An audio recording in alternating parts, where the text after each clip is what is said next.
देश दुनिया में इनकम टैक्स की कई बड़ी छापेमारी हुई, लेकिन क्या आपको पता है कि देश के इतिहास की सबसे बड़ी रेड कहां पड़ी थी? छापेमारी की यह कार्रवाई 10 दिनों तक चली। पैसे गिनते गिनते अधिकारी क्या मशीनें भी थक गईं और नकदी तो इतनी जब्त की गई जिसे जान आपको भरोसा नहीं होगा।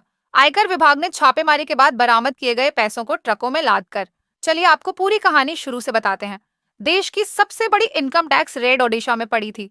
इस रेड में शराब निर्माण कंपनी बौद्ध डिस्टिलरीज प्राइवेट लिमिटेड के कई विभागों पर छापेमारी की गई।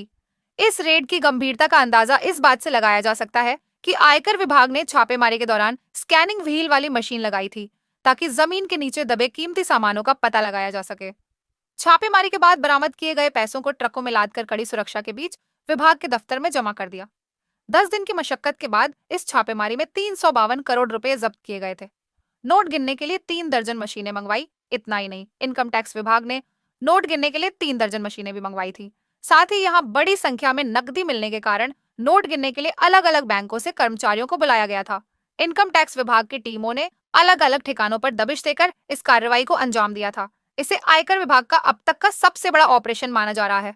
अब तक का सबसे बड़ी रेड, जिसके बाद अगस्त में केंद्र सरकार ने इस छापेमारी का नेतृत्व करने वाले आयकर विभाग के अधिकारियों को सम्मानित किया, जिनमें प्रमुख आयकर जांच निदेशक एस के झा और अतिरिक्त निदेशक गुरप्रीत सिंह शामिल थे।